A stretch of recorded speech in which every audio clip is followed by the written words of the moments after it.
Hi, guys. Welcome back to the That's Where I'm At podcast. Today, you just have me. I'm going to be talking to you about your healing journey after narcissistic abuse, trusting yourself, and owning your journey. And if you're here, you're likely on a journey of healing and trying to make sense of what you've been through. Maybe you're asking yourself, was he really a narcissist? Why do I still struggle with my self-worth even though I left? How do I start truly moving forward? If that sounds like you, then this episode is for you and you're in the right place. So today we're diving into three big questions. How do I know if he's a narcissist? How can I learn to trust myself again? And how do I get to a place where I can accept where I am and start moving forward? If you've been stuck in these thoughts, keep listening. So how do you know if he's a narcissist? It's really one of my most common questions that I get asked when I'm being interviewed. How do you know if he's actually a narcissist? And you might be feeling confused, doubting yourself, or replaying interactions in your head, wondering if you're overreacting. And that's all part of the gaslighting and manipulation that we've been under to make us think even sometimes that we're the narcissists. So let's bust some myths right away. A myth is that the narcissists are easy to spot because they're often cruel and arrogant. And this isn't true. Many narcissists, especially covert ones, which is what I dealt with, they come across as charming, kind, and even generous at first. They don't always fit the stereotype of the loud, arrogant person in the room. Another myth is if he doesn't fit the textbook definition of a narcissist, then he's not one. There are different types of narcissists, and not all will look the same. Some are overt, some are covert, and some are a mix of both. And sometimes people want to have a diagnosis for their narcissist. And listen, we don't have to have a diagnosis because a diagnosed narcissist feels like an oxymoron to me. A person who's a narcissist is not going anywhere near therapy to get diagnosed with anything. They don't think they're doing anything wrong.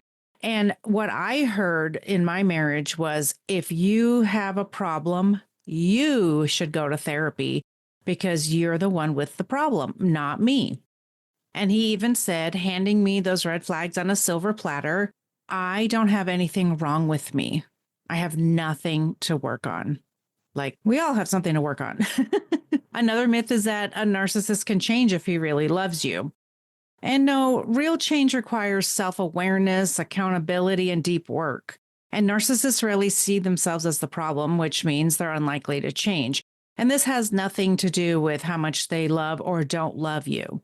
This has to do with them and their pride and their shame. And so they're not going to go get help for something they don't think that they need help with. Instead of focusing on the labels, focus on the behaviors. Are you constantly feeling drained, manipulated, or like you're walking on eggshells? Does he twist situations to make himself the victim? Does he dismiss your feelings, minimize your pain, or gaslight you? Those are the red flags that matter. So how do we trust ourselves again once we've left a relationship with a narcissist? Once you realize you were in a toxic relationship, the next big challenge is learning to trust yourself again. Narcissistic abuse leaves deep wounds, and one of the biggest is self-doubt. Here are some common myths about trusting yourself. The first myth is that you'll never be able to trust yourself fully again. And that's not true. Rebuilding trust in yourself is a process, and it starts with listening to your intuition again. We've been in abuse. We've been taught to not listen to our intuition because that means that we would maybe hold them accountable for something. And so we're going to learn how to trust our gut again by just listening to our gut, listening to our intuition, and taking those steps sometimes when we have a feeling we're in the wrong place or it's a red flag. Another myth is that you have to be 100% certain before making decisions. Nope. Learning to trust yourself means allowing room for imperfection. And, when you were in that relationship with that narcissist, you weren't allowed to be imperfect, were you? We had to be perfect. We couldn't make mistakes. We were told to watch how we talked or walked or even breathed. You don't have to have all the answers to move forward. Just make the decisions and you'll be okay. Because if we fall down, we get back up. And another myth is if you ignore your intuition once, it's permanently broken. And that's not true. Intuition is like a muscle, it gets stronger when you use it. Every time you listen to that inner voice, you rebuild that connection. A big step in trusting yourself again is validating your own experiences. You don't need external validation to know what you went through was real. You don't need someone else to confirm it was abuse. Your pain is valid, your experience is real, and your feelings matter. So being where you're at and being okay with that takes work. So often we think, I should be further along by now. I should feel stronger. I should be over this. But healing doesn't work on a timeline. It's not about reaching some imaginary finish line. It's about learning to embrace where you are right now. It's why I named my podcast, That's Where I'm At. Because wherever we're at, that's okay. It's wherever we're at. We are at a certain place right now. We can help the people behind us, and the people in front of us can help us. So let's clear up some misconceptions about this. One of the myths is that you should be over it by now. Healing is not about meeting a deadline. There's no right or wrong amount of time to heal. Another myth is healing is linear and predictable, and it's not. Some days you'll feel strong. Other days you'll feel like you've taken 10 steps backwards, and that's okay. Healing is a spiral, not a straight line.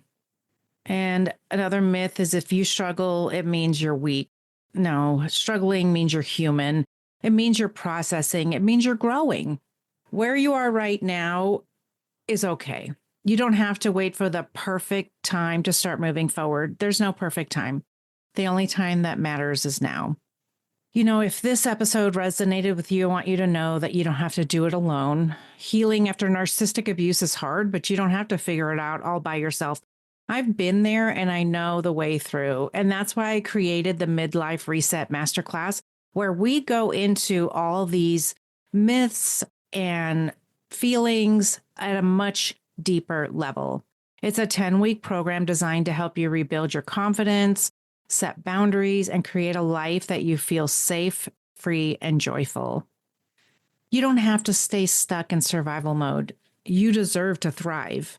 If you're ready to take that step, check out the link in the show notes and join me. I'll be with you every step of the way.